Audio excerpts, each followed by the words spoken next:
औज़ुबिल्लाहिमिनश्शैतानिर्रजीम बिस्मिल्लाहिर्रहमानिर्रहीम अस्सलामु अलैकुम वरहमतुल्लाहि वबरकातुहू।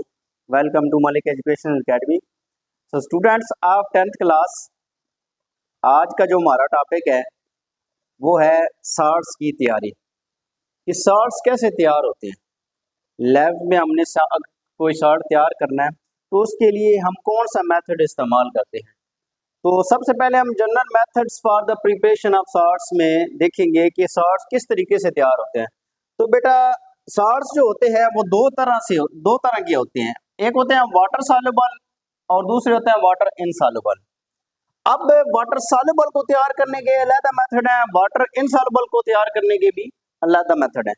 वाटर सॉल्युबल को तैयार करने के लिए क्या करते हैं हम, इसके लिए हमारे पास चार मेथड जो है वो एक्सप्लेन किए गए हैं और इनसॉल्युबल के लिए हमारे पास एक मेथड जो है हमारे सिलेबस का हिस्सा है वो एक्सप्लेन किया गया है। अच्छा, अब सबसे पहले हम देखेंगे कि वाटर सॉल्युबल जो होते हैं उनको कैसे तैयार किया जाता है। प्रिपरेशन ऑफ सॉल्युबल सॉल्ट्स, बेटा ये सारे के सारे डेफिनेटली अगर वाटर सॉल्युबल है तो वाटर के अंदर तैयार होंगे, तो फिर वाटर के अंदर अगर तैयार होंगे तो उनको रिकवर भी किया जा सकता है। तो रिकवर कैसे करेंगे हम, वो दो मेथड है, एवेपोरेशन का मेथड है और क्रिस्टलाइजेशन का मेथड है। अच्छा, अब बेटा वेपोरेशन का मेथड किस तरह होगा कि वाटर के अंदर तैयार करेंगे तो वाटर का जो है उसको वेपोरेट सारे का सारा कर देंगे तो साथ हमारे पास कौन सी चीज आ जाएगी, वो सॉल्ट बच जाएगा। दूसरा मेथड ये है कि हम उनको क्रिस्टलाइज कर ले, नीचे जो आपके जिस बीकर के अंदर रिएक्शन कर रहे हैं, जहाँ पे रिएक्शन हो रहा है वहां पे क्रिस्टल की फॉर्म में वो बैठ जाए और फिर आप उनको सेपरेट आउट कर लें। अच्छा, उर्दू मीडियम के स्टूडेंट्स के लिए बेटा शॉर्ट्स की तैयारी के जो अमूमी तरीके हमारे पास वो पानी में हल पजीर शॉर्ट्स की तैयारी होती है और नान पजीर शॉर्ट्स जो होते हैं, या तो पानी में हल होंगे वो या पानी में हल नहीं होंगे। तो चार मेथड ऐसे हैं जो कि एग्जाम्पल के तौर पे दिए गए हैं जिनमें हम पानी में हल पजीर शॉर्ट्स जो है वो तैयार कर सकते हैं, और एक मेथड हमारी बुक में वो दिया गया है जो ना हल पजीर शॉर्ट्स की तैयारी में ममनू साबित होगा। हल पजीर शॉर्ट्स की तैयारी में बेटा ये चूंकि पानी में तैयार होते हैं तो इनको दो तरीकों से अलग किया जा सकता है। पहला तरीका है अम्ल तबखीर कहा जाता है उर्दू में इसको, एवेपोरेशन को। दूसरा है क्रिस्टलाइजेशन। मैंने एक्सप्लेन कर दिया है कि एवेपोरेशन क्या होती है और क्रिस्टलाइजेशन क्या होती है। तो इसको हल करने के लिए, उसको हासिल करने के लिए, उनको ऑब्टेन करने के लिए हमारे पास जो है वो ये दो तरीके होते हैं कि जब हमारे पास सॉल्ट्स बन जाए तो हमने उनको फिर कैसे हासिल करना है। लेकिन कौन से सॉल्ट, हल पजीर सॉल्ट्स। तो स्टूडेंट्स हम देखेंगे कि सॉल्युबल सॉल्ट्स को तैयार करने के लिए जो फर्स्ट मेथड हमारे पास दिया गया है by the reaction of acid and a metal, वो कैसे होता है बेटा, वो डायरेक्ट डिस्प्लेसमेंट रिएक्शन के थ्रू होता है। Direct displacement reaction. अब डायरेक्ट डिस्प्लेसमेंट रिएक्शन में क्या होता है, इसमें क्या होगा, चार मेटल एक्सप्लेन किए गए यहाँ पे। कौन कौन से वो मेटल हैं, वो है कैल्शियम, मैग्नीशियम, जिंक और आयरन। वो क्या करेंगे, एसिड के H पॉजिटिव आयन को डिस्प्लेस कर देंगे और उसके जो नेगेटिव आयन होगा उसको लेके सॉल्ट बना लेंगे, और वो सॉल्ट जो होगा वो क्या होगा, वो वाटर सॉल्युबल सॉल्ट होगा। और ये देखें जी 2HCl प्लस Mg, ये क्या करेगा, यहाँ से H पॉजिटिव आयन को निकाल देगा मैग्नीशियम और Cl2 उसके साथ अटैच हो जाएगा, ये सॉल्ट बन जाएगा और ये सॉल्ट वाटर सॉल्युबल होगा। यहाँ पे हाइड्रोजन गैस रिलीज हो जाएगी, ये एरो जो है इसका मतलब हाइड्रोजन गैस यहाँ से रिलीज हो रही है। बेटा उर्दू मीडियम में स्टूडेंट्स के लिए एसिड और मैटर के दरमियान रिएक्शन से डायरेक्ट डिस्प्लेसमेंट रिएक्शन बेटा ये होता है। डायरेक्ट डिस्प्लेसमेंट रिएक्शन में क्या होता है, यहाँ पे मैंने एक्सप्लेन कर दिया पॉइंट बना के। H पॉजिटिव आयन का रिएक्टिव मेटल जैसे कि कैल्शियम, मैग्नीशियम, जिंक और आयरन, इन चारों में से कोई भी लगा हुआ हो तो बेटा क्या करेगा, वो डिस्प्लेस कर देगा। वहां पे किस चीज को डिस्प्लेस करेगा, हाइड्रोजन गैस को। हाइड्रोजन गैस निकल जाएगी और फिर क्या होगा, Cl2 को लेके यहाँ पे साल्ट बना देगा, और वो जो साल्ट बनेगा वो वाटर सॉल्युबल साल्ट। और फिर हम उनको किस तरीके से अलग कर सकते हैं वो हमने पहले डिस्कस किया है कि वहां से हम उसको क्रिस्टलाइजेशन के जरिए या एवेपोरेशन के जरिए हासिल कर सकते हैं। सो स्टूडेंट्स, सॉल्ट्स की तैयारी के अमूमी तरीके जो हम पढ़ रहे हैं उनमें सॉल्युबल सॉल्ट्स की तैयारी का हम एक तरीका पढ़ चुके हैं, और नेक्स्ट ये है कि by the reaction of N acid and base. बेटा जब भी एसिड एंड बेस इनका रिएक्शन होता है तो हमारे पास सॉल्ट्स और वाटर बनता है। तो ये जो सॉल्ट बनेगा ये वाटर सॉल्युबल है, ये तो आपको पता है डेफिनेटली। टेबल सॉल्ट की एग्जांपल मैंने यहाँ पे पुट की है, तो ये पानी में हल हो जाता है, आपको पता है।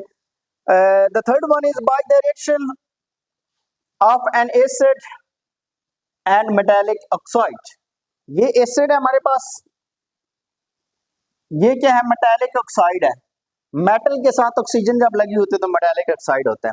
तो बेटा क्या होगा, सिंपली ये जो Cu है ये SO4 को यहाँ से डिस्प्लेस कर लेगा। CuSO4 ये क्या बन जाएगा हमारे पास, सॉल्ट बन जाएगा, और साथ में वाटर जो है वो निकल जाएगा। यहाँ से H2 और ये वाला O मिलके वाटर बना लेंगे। द फोर्थ वन मेथड जो कि सल्फर साल्ट्स की तैयारी के लिए आपके सिलेबस में है वो है by the reaction of N acid and carbonate. बेटा यहाँ पे एक बात याद रखनी है कि इस रिएक्शन के अंदर जो एसिड हमने लेना है वो डाइल्यूट लेना है, ये इसकी शर्त है। डाइल्यूट एसिड बेटा वो होता है जिसका सोल्यूशन पानी में बनाया जाता है, क्या कंसंट्रेटेड हालत में यहाँ पे हमने एसिड नहीं लेना, डाइल्यूट लेना है। ये सोडियम कार्बोनेट के साथ रिएक्ट करेगा, डिस्प्लेसमेंट रिएक्शन होगा। बेटा डिस्प्लेसमेंट क्या होगी, ये जो Na2 है ये NO3 को निकाल लेगा। चूंकि इसके साथ नंबर ऑफ मोल 2 है तो 2NaNO3 हम यहाँ पे लिख देंगे, प्लस H2O और कार्बन डाइऑक्साइड यहाँ से फिर रिलीज हो जाएगी। तो उर्दू मीडियम के स्टूडेंट्स के लिए बेटा एसिड और बेस की रिएक्शन कई दफा हम रिएक्शन कर चुके हैं कि ये एसिड है, ये बेस है। अब आपको उसकी पहचान हो जानी चाहिए, हम पूरा चैप्टर पढ़ चुके हैं उसके मतलब। ये टेबल साल्ट है, ये जो टेबल साल्ट बनेगा ये वाटर सॉल्युबल होगा। द नेक्स्ट रिएक्शन जो है हमारे पास है बेटा वो क्या है, एसिड और मेटालिक ऑक्साइड की रिएक्शन से। मेटालिक ऑक्साइड मैंने अभी भी एक्सप्लेन किया है कि जब भी किसी मेटल के साथ ऑक्सीजन लगी होती है तो उसको मेटालिक ऑक्साइड कहते हैं। तो H2SO4 केमिकल का बादशाह, द किंग ऑफ केमिकल, जब रिएक्ट करेगा Cu के साथ तो ये Cu जो है वो SO4 को डिस्प्लेस कर देगा, और यहाँ से ये दो H जो है ये क्या करेंगे, ये एक ऑक्सीजन के साथ मिलके वाटर बना देंगे। बेटा लास्ट वन इसमें जो मेथड दिया गया है सल्फर साल्ट की तैयारी के लिए वो एसिड और कार्बोनेट के रिएक्शन से है। बेटा अभी मैंने बताया कि यहाँ पे जो हमने एसिड लेना है वो डाइल्यूट होना चाहिए, यानी कि उसका सोल्यूशन पानी में आपने बना के वो यूज करना है। कंसंट्रेटेड हालत में नाइट्रिक एसिड इस्तेमाल नहीं करना है इस रिएक्शन में। तो सोडियम कार्बोनेट के साथ कार्बोनेट जो होते हैं वो सोडियम कार्बोनेट, उसकी एग्जांपल लिया यहाँ पे, तो NaNO3 बन जाएगा। ये जो 2 लिखा हुआ है ये इसलिए आया कि इसके नंबर ऑफ मोल 2 हैं, इसके भी और इसके भी। तो 2NaNO3 बनेगा, वाटर निकलेगा, और साथ में यहाँ पे कार्बन डाइऑक्साइड गैस जो है वो यहाँ से रिलीज हो जाएगी। तो ये जो कार्बन डाइऑक्साइड गैस रिलीज हो रही है ये एरो के थ्रू मैंने मेंशन कर दिया कि ये यहाँ से निकल जाएगी। तो बेटा ये चारों मेथड थे, एक पहले हम एक्सप्लेन कर चुके हैं, 3 ये आपके बोर्ड पे अभी हल हुए। तो ये जो है सल्फर साल्ट्स की तैयारी के लिए आपके सिलेबस में शामिल है। तो सल्फर साल्ट्स की तैयारी के बाद फिर क्या करेंगे हम, अगर हमने सॉल्ट रिकवर करना हो तो क्या करेंगे ये आप कमेंट सेक्शन में बताएंगे। मैंने 2-3 दफा इसको एक्सप्लेन किया है। सल्फर साल्ट्स तैयार हो जाएं तो उनको हमने कैसे अलग करना है, ये आज का आपका क्वेश्चन है। ये कमेंट सेक्शन में आप इसको मेंशन करेंगे कि कौन से 2 मेथड बताए थे मैंने जिनके जरिए हम इनको सेपरेट आउट कर सकते हैं। जी डियर स्टूडेंट्स, जो हमारे पास नेक्स्ट मेथड है प्रिपरेशन ऑफ इनसॉल्युबल साल्ट्स।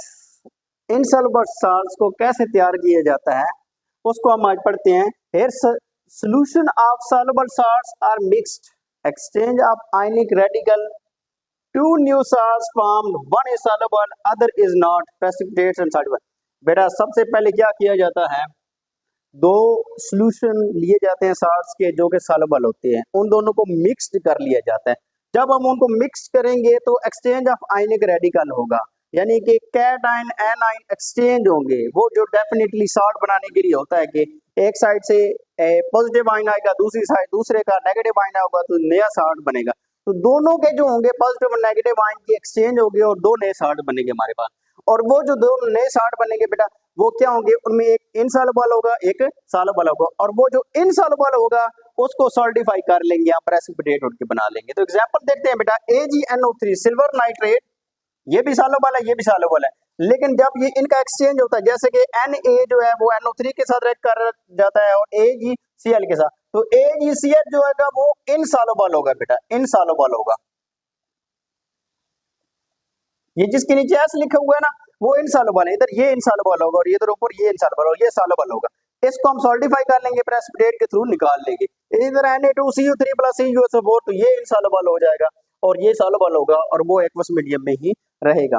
तो यूं इनसॉल्युबल साल्ट्स और सॉल्युबल साल्ट दोनों हम इस तरीके से प्रिपेयर कर सकते हैं। तो उर्दू मीडियम के स्टूडेंट्स के लिए बेटा गौर से सुनना है आपने, इनसॉल्युबल साल्ट्स की तैयारी कैसे होती है। सबसे पहले बेटा सोल्यूशन सॉल्युबल साल्ट का मिक्स किया जाता है, 2 सॉल्युबल साल्ट्स लिए जाते हैं, उनके सोल्यूशन को मिक्स करना है हमने।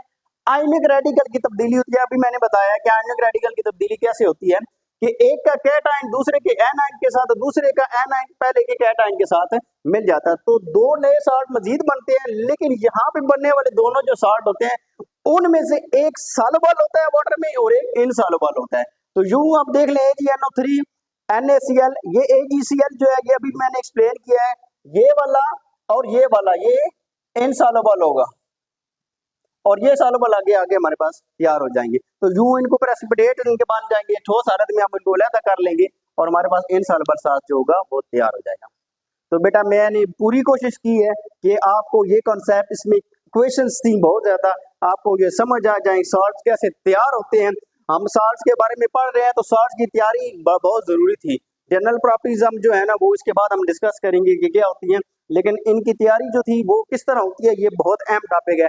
इनमें जब भी क्वेश्चंस इन्वॉल्व होते हैं तो स्टूडेंट गलतियां करते हैं। बेटा इसको गौर से देखना है ताकि आपके पास गलती की गुंजाइश जो है वो बिल्कुल ना रहे। इसको बार बार देखें, जहाँ पे आपको समझ ना आए कमेंट सेक्शन में या साथ साथ हमारा व्हाट्सएप पे नंबर दे दिया जाता है, उस व्हाट्सएप पे आप मैसेज करके भी पूछ सकते हैं कि सर ये जो चीज आपने एक्सप्लेन की है इसको कैसे हम मजीद मॉडिफाई कर सकते हैं और बेहतरीन तरीके से कैसे हम कर सकते हैं।